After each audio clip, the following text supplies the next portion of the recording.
إن الحمد لله نحمده ونستعينه ونستغفره ونعوذ بالله من شرور أنفسنا ومن سيئات أعمالنا من يهده الله فلا مضل له ومن يضلل فلا هادي له وأشهد أن لا إله إلا الله وحده لا شريك له وأشهد أن محمدًا عبده ورسوله يا أيها الذين آمنوا اتقوا الله حق تقاته ولا تموتن إلا وأنتم مسلمون يا أيها الناس اتقوا ربكم الذي خلقكم من نفس واحدة وخلق منها زوجها وبث منهما رجالا كثيرا ونساء واتقوا الله الذي تساءلون به والأرحام إن الله كان عليكم رقيبا يا أيها الذين آمنوا اتقوا الله وقولوا قولا سديدا يصلح لكم أعمالكم ويغفر لكم ذنوبكم ومن يطع الله ورسوله فقد فاز فوزا عظيما أما بعد يقول النبي صلى الله عليه وعلى آله وسلم لأصحابه الكرام كيف أنتم إذا نزل ابن مريم فيكم وإمامكم منكم. Le messager d'Allah sallallahu alayhi wa sallam a dit à ses compagnons, qui je le rappelle étaient Qurayshites, c'était une tribu à la Mecque parmi les Arabes. Il leur a dit, comment serez-vous si Jésus, fils de Marie, descendait alors que votre imam, c'est-à-dire votre chef, al-imam al-akbar wal-a'zam, le calife, le représentant, le chef suprême des musulmans, fait partie de vous, vous les Qurayshites, quand bien même Isa vient juste de descendre du ciel. Man hadha al-imam? Innahu al-Mahdi al-Muntazar alladhi qala anhu an-nabiy sallallahu alayhi wa ala alihi wa sallam la taqumu as-sa'atu hatta yamlika al-araba rajulun min ahli bayti yuwati'u ismuhu ismi ويواطئ اسم أبيه اسم أبي يعني أن اسم المهدي محمد ابن عبد الله عليه الصلاة والسلام. Le message, qui est donc cet imam en la personne du Mahdi? Il est celui au sujet duquel le prophète sallallahu alayhi wa sallam a dit l'heure n'arrivera pas avant que ne gouverne les Arabes un homme de ma descendance, un homme de ma maison, c'est-à-dire issu de mes reins, de ma descendance, dont le nom correspondra à mon nom, c'est-à-dire dont le prénom sera le même que mon prénom, et dont le nom de son père sera le même que le nom de mon père. Donc le messager d'Allah sallallahu alayhi wa sallam nous explique que Al-Mahdi, cet homme bien guidé, sera issu de sa descendance. Ce sera l'un des arrière petits-fils du messager d'Allah sallallahu alayhi wa sallam. Et deuxième information capitale, son nom sera Muhammad ibn Abdillah. Il portera le même prénom que le messager d'Allah et son père au Mahdi aura le même prénom que le père du messager d'Allah, c'est-à-dire Abdullah. وفي رواية قال النبي صلى الله عليه وعلى آله وسلم المهدي من عترة من ولد فاطمة رضي الله عنها وصلى الله عليها وسلم عليها. Et dans une narration similaire, le messager d'Allah sallallahu alayhi wa sallam a précisé duquel de ses enfants découlera et sera issu le Mahdi. Et il a dit, le Mahdi fait partie de ma famille, il fait partie des enfants de Fatima, la meilleure fille du messager d'Allah radiyallahu anha, celle qui a épousé plus tard Ali ibn Abi Talib, le cousin germain du messager d'Allah sallallahu alayhi wa sallam.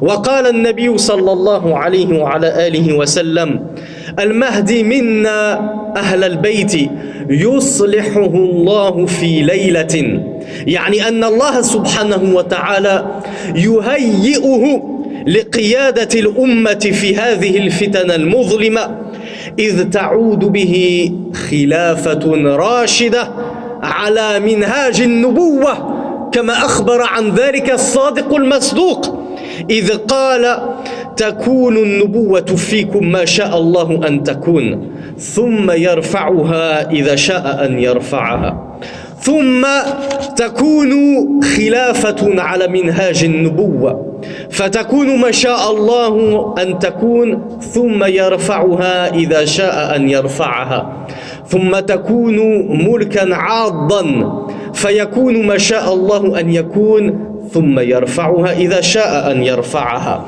ثم تكون ملكا جبرية فتكون ما شاء الله أن تكون ثم يرفعها إذا شاء أن يرفعها وإلى هذا الحديث إلى هذه الموضع من الحديث قد صدق رسول الله ووقع الأمر كما أخبر صلى الله عليه وعلى آله وسلم ثم قال نهائيا النبي صلى الله عليه وعلى آله وسلم ثم تكون خلافة على منهاج النبوة وننتظر هذه الخلافة. Le messager d'Allah sallallahu alayhi wa alihi wa sallam a dit le Mahdi fait partie des gens de ma maison, c'est-à-dire il est issu de ma famille. Allah le préparera en une nuit. En une nuit, il le préparera à quoi? À guider toute la nation de l'islam. Ce sera notre guide. Ce sera notre chef suprême, ce sera notre gouverneur, ce sera la personne que l'on attend depuis si longtemps. Il guidera alors la Ummah Islamiyya, la communauté de l'islam, contre les ténèbres dans lesquelles nous baignerons, afin qu'il nous fasse sortir par la permission d'Allah de ces ténèbres et de cette obscurité dans lesquelles nous baignons. Et certes, par lui, Allah subhanahu wa ta'ala fera revenir et réinstaurera à nouveau al-khilafa, le califat.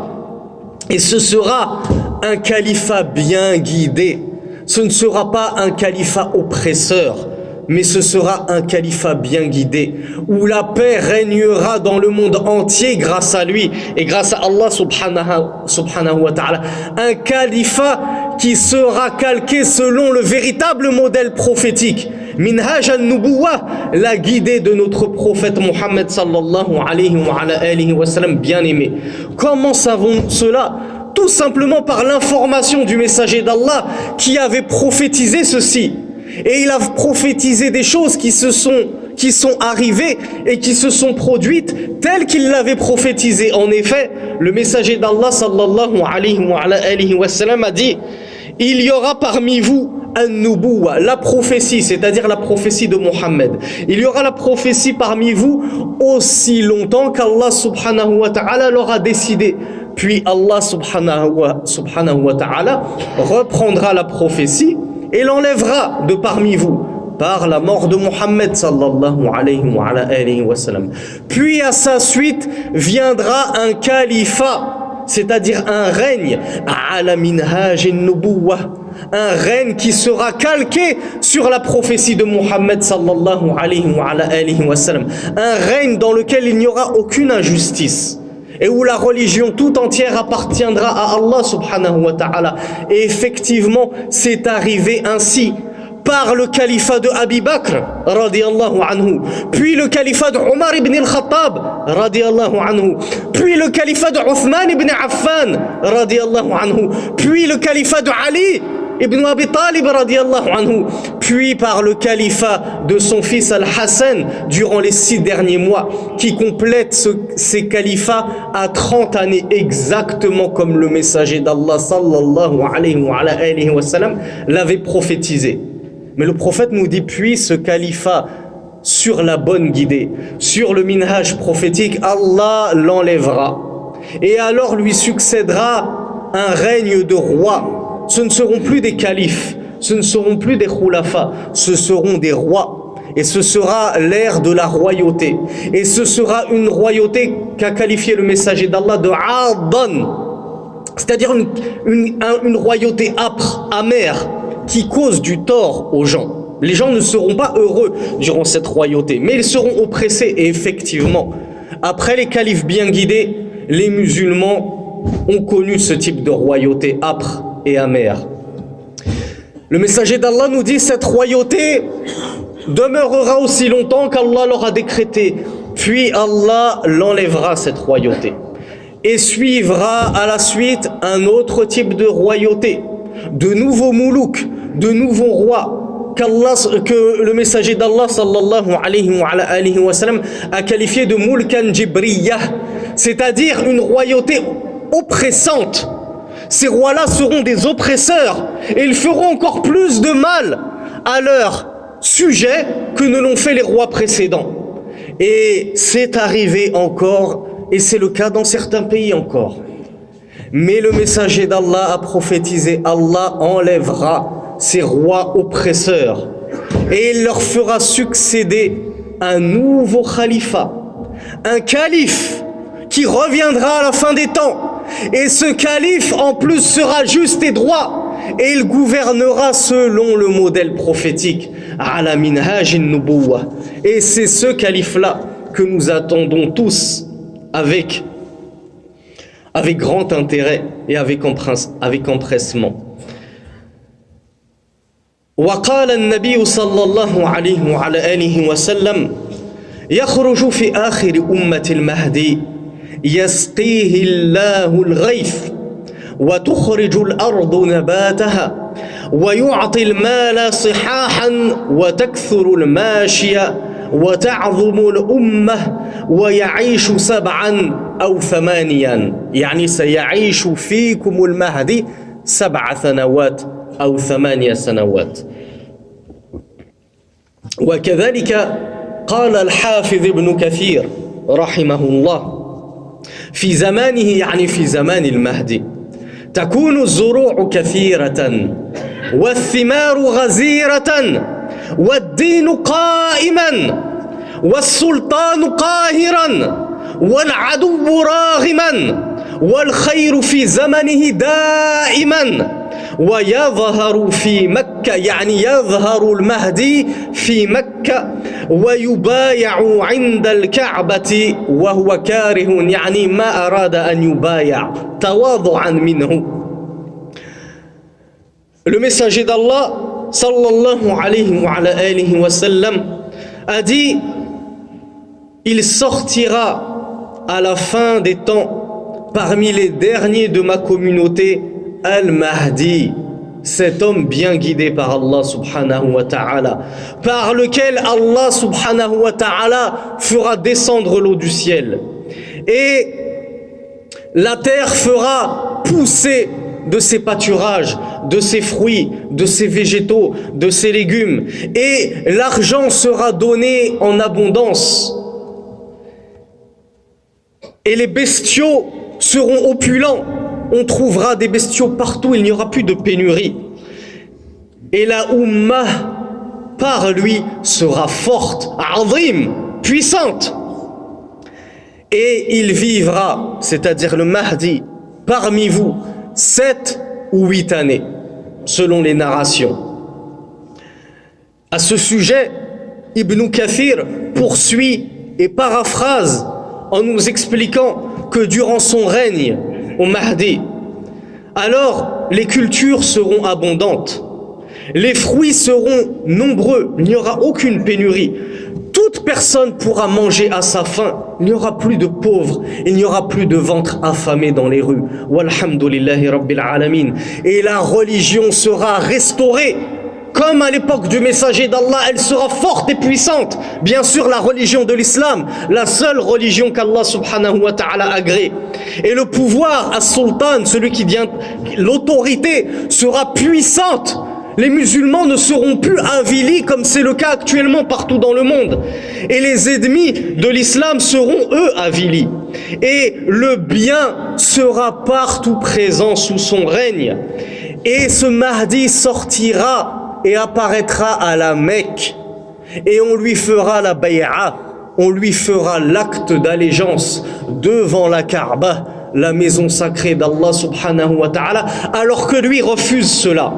Par modestie de sa part, il refusera qu'on lui fasse al-bay'a, l'acte d'allégeance. Wa kadhalika qala an-nabiy sallallahu alayhi wa ala alihi wa sallam إن ناسا من أمتي يؤمون بالبيت برجل من قريش يعني يقصدون البيت الحرام يؤمون بالبيت برجل من قريش قد لجأ بالبيت يعني الكعبة حتى إذا كانوا بالبيداء يعني بالصحراء خسف بهم يعني خسف بهم الله الأرض يعني أن جيشا ظالمة عدوا من أعداء الله سبحانه وتعالى ستخرج إلى الكعبة لقتل هذا المهدي المنتظر فينصره الله سبحانه وتعالى بخسف عظيم.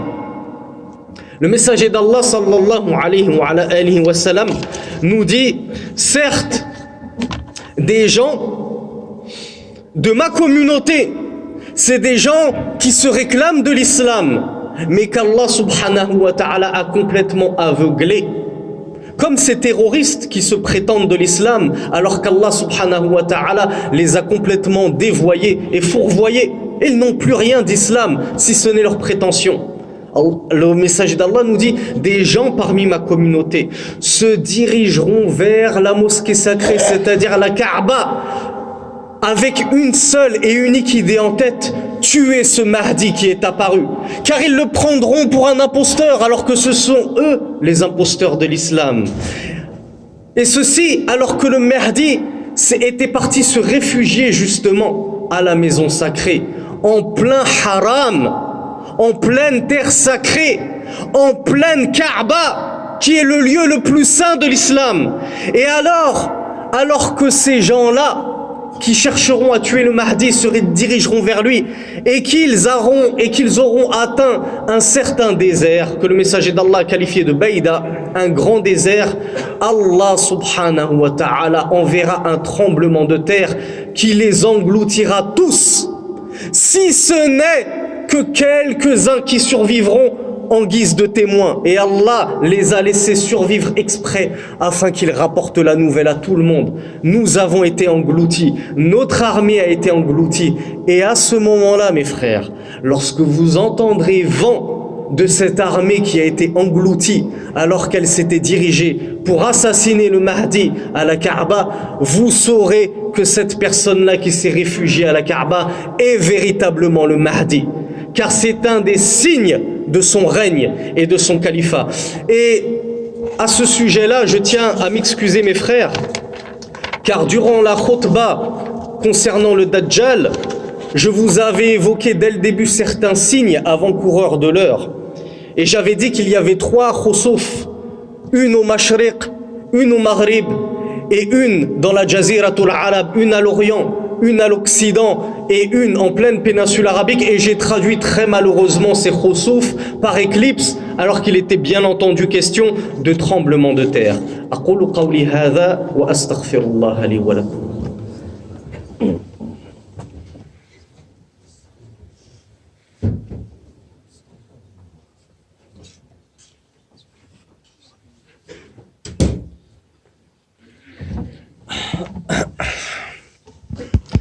الحمد لله رب العالمين والصلاة والسلام على خير المرسلين نبينا محمد وعلى آله وصحبه الطيبين أما بعد فإن خير الحديث كلام الله أو كتاب الله وخير الهدي هدي محمد صلى الله عليه وعلى آله وسلم وشر الأمور محدثاتها وكل محدثة بدعة وكل بدعة ضلالة. أما بعد أن فاز جيش المهدي وهزموا أعداءهم بفضل الله ونصرته، إذ صاح صائح خرج الدجال فيتركون المغانم. جيش المهدي يتركون المغانم ويسارعون إلى قتال هذا الدجال حتى صفوا صفوفهم، إذ جاء وقت صلاة الفجر كما في بعض الرواية صلاة الصبح، وينزل عيسى كما قلنا في الخطبة السابقة. فأراد المهدي أن يترك الإمام لعيسى بن مريم فيقيمه عيسى على مقامه فيؤم الصلاة المهدي وعيسى بن مريم صلى الله عليه وعلى أمه السلام يصلي خلف المهدي كما قال عيسى تكرمة من الله لأمتكم أن إمامكم منكم أنتم العرب ثم يقتفي عيسى أثر الدجال فيتابعه فيقتله وبعد قتل الدجال أو كما قال النبي صلى الله عليه وعلى آله وسلم في الحديث ثم يأتي عيسى بن مريم قوم عصمهم الله من فتنة الدجال يعني لم يضروا بفتنة الدجال فيمسح عيسى بن مريم عن وجوههم ويحدثهم بدرجاتهم في الجنة فبينما هم كذلك إذ أوحى الله إلى عيسى إني قد أخرجت عبادا لي لا يداني لأحد بقتالهم يعني لا قوة لكم بقتالهم لن تستطيعوا أن تغلبهم فحرز عبادي إلى الطور يعني خذ عبادي إلى الطور وانتظروا هنا حتى أنصركم فيبعث الله سبحانه وتعالى يأجوج ومأجوج أعاذنا الله من شرهم ومن فتنتهم. Après que l'armée du Mahdi ait vaincu ses ennemis oppresseurs et injustes, un avertisseur viendra à toute allure et s'écriera « Le Dajjal est sorti! Le Dajjal est arrivé !» C'est alors que l'armée du Mahdi qui était en train de se partager les butins de guerre qu'ils avaient acquis par leur victoire éclatante, délaisseront tous ces biens et ces richesses et accourront à la rencontre du Dajjal, le faux Messie, le borgne imposteur, afin de le confronter et de le tuer par la permission d'Allah subhanahu wa ta'ala. Et alors qu'ils auront établi leur rang et leur campement à 2 doigts de la rencontre face à l'ennemi, c'est alors que Jésus descendra du ciel, comme nous l'avons narré durant la dernière khutbah. Et à ce moment-là, retentira l'heure du Fajr, comme cela a été rapporté dans certaines narrations du prophète sallallahu alayhi wa sallam. Et alors, les musulmans de l'armée du Mahdi s'aligneront pour procéder à la prière du Subh. Et alors, ils verront Aïssa venir de derrière eux. Et le Mahdi le verra et le reconnaîtra. Et alors, il demandera à Aïssa de présider la prière, car Aïssa est un Rasoul. Aïssa est un messager d'Allah. Et le Mahdi n'est qu'un homme et n'est que notre khalife, mais il n'est pas un messager ni un prophète. Mais Aïssa l'appuiera, c'est-à-dire le confortera dans sa position et lui dira non. Prie-toi. Ceci est un illustre honneur que vous a fait Allah subhanahu wa ta'ala à vous, cette communauté de l'islam, vous les Arabes. Et c'est ce qu'on a dit durant la toute première khutbah, durant le début de cette khutbah, lorsque nous avons dit que le messager d'Allah a dit à ses compagnons, comment serez-vous lorsque Jésus viendra et que votre imam fera partie de vous-même? Ce ne sera pas Jésus l'imam, ce sera Al-Mahdi. C'est un honneur illustre pour la communauté de l'islam.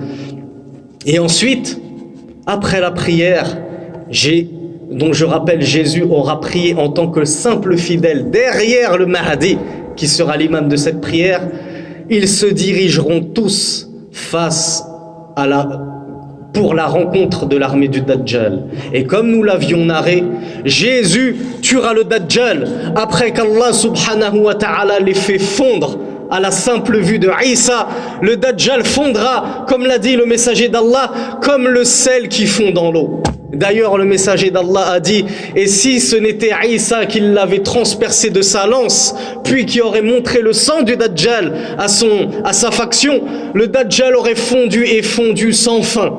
Face à la vision de Isa, le messager d'Allah sallallahu alayhi wa ala ummihi salam. Et après cette victoire éclatante par la grâce d'Allah subhanahu wa ta'ala, il viendra à Jésus et aux musulmans une peuplade, une nation, des gens qu'Allah subhanahu wa ta'ala aura prémunis et préservés du mal du Dajjal. Ils se joindront alors à Isa. Ils embrasseront la religion de l'islam et suivront Isa ainsi que les musulmans. Et alors Isa effacera sur leur visage. Et il leur parlera de leur degré qu'ils auront au paradis pour ne pas avoir suivi le Dajjal et avoir accepté la vérité de l'islam. Et pendant que les gens et Isa seront dans cet état de grâce et d'apaisement et de paix relative et très courte, alors Allah subhanahu wa ta'ala inspirera à Jésus et lui révélera: j'ai certes fait sortir des serviteurs à moi. Ce seront des humains, ce ne seront pas des monstres, ce ne seront pas des bêtes sauvages, ce ne seront pas des extraterrestres, ce seront des humains parmi les fils d'Adam, des serviteurs d'Allah, bien sûr des serviteurs désobéissants, mais il n'empêche que nous sommes tous les êtres humains des serviteurs d'Allah, mais certains serviteurs sont obéissants et certains serviteurs sont désobéissants. Donc Allah inspirera à Jésus et lui dira: j'ai certes fait sortir des serviteurs à moi contre lesquels personne n'a de pouvoir, c'est-à-dire vous ne pourrez pas les vaincre, vous n'avez pas la force de les vaincre, ils sont trop forts pour vous. Alors prends ton groupe de musulmans, ô Jésus, prends mes bons serviteurs et allez vous réfugier sur le mont Tour et je vous protégerai de leur mal. Et c'est alors qu'Allah subhanahu wa ta'ala fera descendre de toutes parts Gog et Magog. Allahumma salli wa sallim ala nabiyyina Muhammad. اللهم أعذنا من فتنة الدجال وأعذنا من فتنة يأجوج ومأجوج. اللهم أعز الإسلام والمسلمين وانصرنا على القوم الظالمين.